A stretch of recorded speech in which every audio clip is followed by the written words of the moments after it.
What was hard to get over was being blamed for something that not only I didn't do, but that happened to me. Did Meghan Markle just snap after Netflix pulled the plug on her brand new cooking show? Whispers of behind-the-scenes drama, canceled deals, and royal-sized meltdowns are swirling. And trust us, it's messier than you think. So what really happened in Montecito's glam kitchen? Let's take a trip back to 2020. Remember that year? The world was falling apart, but Meghan Markle and Prince Harry were busy signing deals. Netflix came knocking with a $100 million check, and the Sussexes practically walked into Hollywood with a crown and a content pitch. They were supposed to bring the royal tea, not a lukewarm cup of herbal nonsense. And make no mistake, Netflix thought it was getting the drama, not a Goop-style guide to flower arrangements. As royal biographer Tina Brown put it, the only reason any of these deals were signed was for low-down dish on the royals. That was blunt, but she wasn't wrong. The first big bang was their docuseries, Harry and Meghan, in late 2022. It had explosive interviews, sassy voiceovers, and enough eyebrow raises to surprise anybody. People watched it, but then there was complete silence. Fast forward to 2024, and the whispers started turning into full-on groans behind the scenes at Netflix HQ. According to reports, Meghan was a lot. Alison Boshoff from the Daily Mail wrote that Netflix execs were exhausted and quietly wondering if they were getting their money's worth. Well, good evening from London. Welcome to Piers Morgan Uncensored. Reviews for Harry and Meghan's big-budget Netflix series have so far been less than kind. Unimaginative and frustrating, said Hollywood's Bible Variety magazine.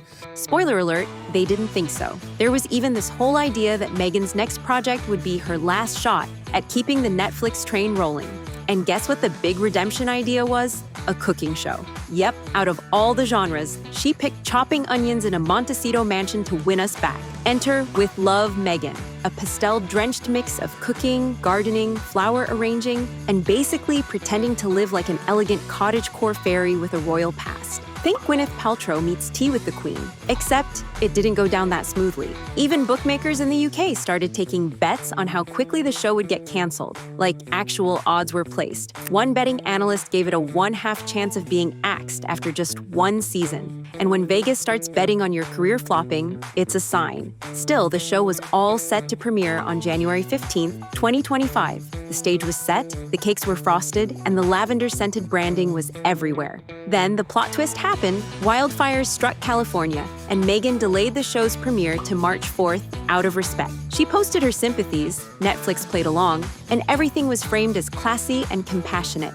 But gossipers couldn't help but murmur. Maybe Netflix was relieved. Maybe that delay was a blessing in disguise. It gave them a little more time to polish. Or maybe pray. Anyway, when With Love, Meghan finally hit Netflix in March, you'd think it was going to be her redemption arc. There was a glitzy LA premiere. Meghan showed up looking like a Pinterest board, and fans swooned. The series featured Meghan doing homey things in a not-so-homey $14 million mansion. She was whipping up heirloom tomato salads, fluffing pillows, laughing over lemon tarts with Mindy Kaling, and chit-chatting with celeb chefs like Roy Choi and Alice Waters. It had guest stars, glossy close-ups, and that soothing, I'm relatable but also regal energy. Netflix even announced a second season before the first one aired. Ballsy move, right? It looked like a green light, but behind the curtain was a little smoke and mirror magic. Because here's the gag, both seasons had already been filmed together. Netflix just split them in half, hoping to make it look like Meghan had momentum. But it wasn't a true renewal. It was more of a, let's wait and see if people hate this. Turns out they kinda did. With Love, Meghan has to be the most insufferable TV show I've ever seen in my life. By the end of its first week, With Love, Meghan had completely dropped out of Netflix Global Top 10. Netflix execs were panicking, and the critics didn't hold back. Oh no, they were ready to feast. One British celebrity chef, Jameson Stocks, called the show terrible and painful to watch, and there were other comments too. I'm not exaggerating, I'm not just saying this for rhetorical effect. I am physically nauseated watching that clip. And it gets juicier. He claimed he was approached to work as a consultant on the show and turned it down because it all felt too fake. He didn't want to be the guy teaching Meghan how to boil pasta while pretending it was a 5-star culinary journey. Now, Netflix insiders clapped back and said he was never even asked, but by then, the damage was done. The tabloids were already eating it up like stale croissants at a royal brunch. And then came the Twitter roast. viewers couldn't stop mocking the idea of Meghan, former royal Montecito elite, trying to play Martha Stewart from a castle-like estate. Out of touch became the polite way of saying it, but the harsher takes were even more brutal. People said it was basically Meghan pretending to be relatable from a mansion bigger than some hospitals. One viewer wrote, "Why is she giving garden tips from a place that probably has a full-time landscaping team?" Another tweeted, "This show is just goop with pearls." It was getting dragged on forums, in Reddit threads, on gossip blogs, everywhere. The knives were out. Fans even started campaigning for Netflix to cancel the show entirely after just a few episodes. That's how fast it spiraled. And the worst part was that this was supposed to be Meghan's big moment. It was her first major solo project without leaning on royal drama or Harry's memoir-worthy family feuds. I remember in the car and driving up, and he said, "You know how to curtsy, right?" And I just thought it was a joke. She was trying to prove she could thrive as a content queen, not just a duchess spilling tea. But with all the backlash, the real question started hanging in the air. Was this the end of Meghan's Netflix reign? Because let's not forget that $100 million deal was based on potential. And that potential was starting to look a little undercooked. Sure, some fans stayed loyal and called the show charming and positive, but even they couldn't drown out the media storm. Headlines like Meghan's Netflix show bombs and Too Rich to Relate were everywhere. And Netflix suddenly got very quiet about that second season. Behind the scenes, insiders whispered that the company hadn't actually renewed her contract yet. They were waiting to see if she could deliver real hits. Let's just say they're still waiting. To be fair, With Love Meghan had its moments. But in a world where people are juggling bills, dealing with inflation, and binge-watching survival dramas, watching Meghan arrange tulips in slow motion just didn't land. It felt like a royal fantasy dressed up as lifestyle advice. And that fantasy, it seems, might be wearing thin. 2025 rolled around, and the whispers started sounding a lot more like warning sirens. People behind the scenes began murmuring that Netflix was done, not with drama or with documentaries, but with Meghan. According to some spicy little reports floating around in March, Netflix still hadn't renewed its big shiny deal with Meghan and Harry. There had been no phone calls or press releases, just silence. And let's be real, in Hollywood, no news is bad news. But it wasn't just the show Netflix was banking on. They had also partnered with Meghan on a whole lifestyle brand called As Ever. Think luxury tea towels, handcrafted vases, overpriced wooden spoons. It was the full Duchess fantasy. But when her show, With Love Meghan, dropped, Netflix execs were skeptical.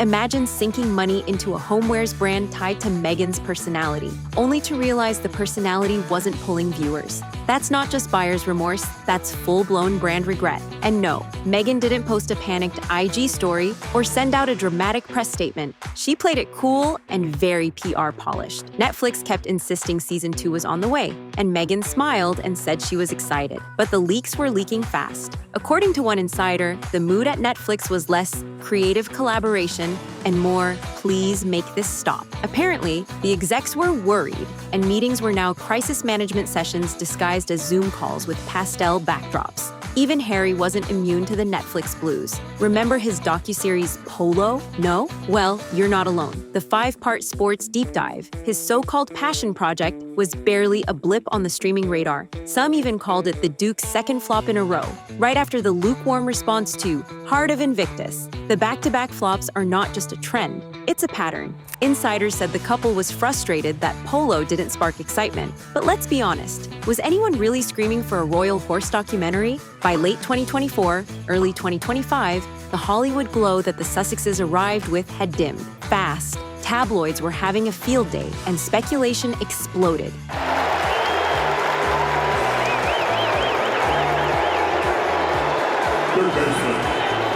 Number 11, Raphael. The rumor was that Netflix might quietly ghost them, with no drama or finale, just a slow fade out. One Daily Mail piece even claimed Netflix bigwigs were calling Meghan high maintenance. Now, whether that's truth or tabloid spice, we'll never know for sure, but it sure got people talking. They said working with her team was like navigating a royal escape room.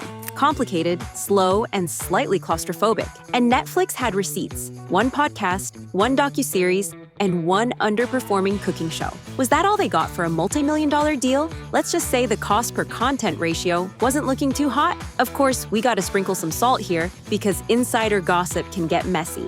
But this wasn't just coming from the usual tabloids. Even serious outlets started reporting that Netflix hadn't renewed Meghan's deal and were quietly freaking out over the show's poor performance. At this point, even Meghan's fiercest defenders had to admit that it was getting tense. The dream had been that Meghan would ride off into Hollywood with a Netflix crown and an Emmy by episode 6. The reality was a possible breakup and a show people watched ironically. And losing Netflix wouldn't just be a loss. It'd be a massive red X on Meghan's post-royal report card. This was their biggest platform, their statement deal. Walking away from that would cue 1,000 think pieces titled, "Where Did Meghan Go Wrong?" Now, as of mid-2025, things are still officially fine. Season 2 of With Love Meghan is on the way, and there are no announcements about the deal ending. But in Hollywood, the silence can be deafening, and the clock is ticking.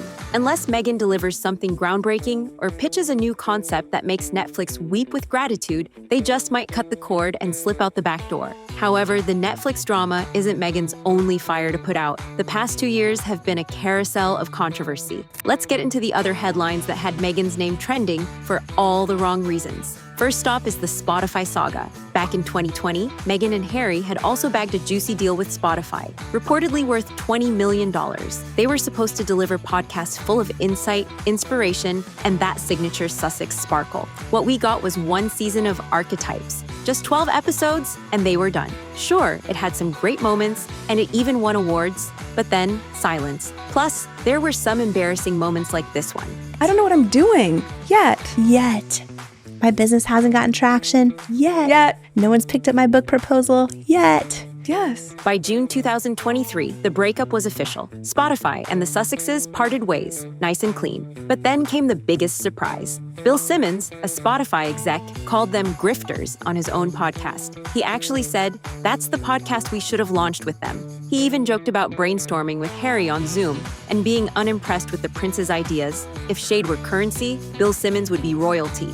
That quote went viral fast. Critics had a field day, and they said Spotify finally saw through the royal glitz and walked away with their pockets lighter. Fans of Meghan clapped back, arguing, Archetypes did well, but claiming that Spotify didn't support women-led content. But no matter how you slice it, Meghan was now down one major deal, and the pressure was shifting squarely onto Netflix. Yet again, I want to gouge out my ears while Meghan Markle is speaking. And then came the return of Duchess Difficult. That nickname crawled out of the royal crypt and landed squarely in California. In September 2024, The Hollywood Reporter dropped a scorcher. Meghan's own staff had supposedly dubbed her Duchess Difficult. One quote said she was walking around like a dictator in high heels. Another claimed she could make grown men cry. Suddenly, all the bullying allegations from her UK days were back in circulation.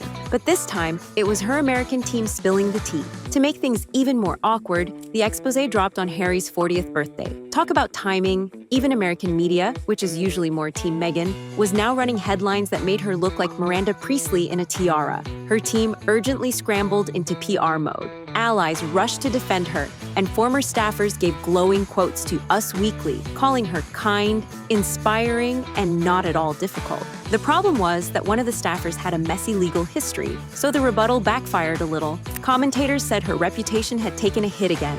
Interviews started tiptoeing around the controversy. Meghan gave polite, vague answers, trying to steer the conversation back to her projects. But the damage was already swirling in gossip columns, group chats, and late-night monologues. Supporters said it was misogyny, plain and simple. Critics said it was the mask slipping. Either way, it was another PR nightmare to manage, right as her Netflix deal sat on a wobbly throne. But these weren't her only controversies. Rumors flew that Meghan Markle and Gwyneth Paltrow were in some kind of Montecito lifestyle turf war. They imagined goop versus, as ever, crystals versus compost, and a lot of drama. But that wasn't exactly it. Gwyneth clapped back hard, saying she wasn't about to be dragged into a triangulation of women for clicks. And then there was a plot twist. Gwyneth casually panned her Instagram camera to Meghan in her kitchen, eating pie like it's Sunday brunch. The two laughed, waved, and basically said, "We're fine, thanks." Just like that, the feud fizzled with no beef. But in reality, the situation isn't as light as you think.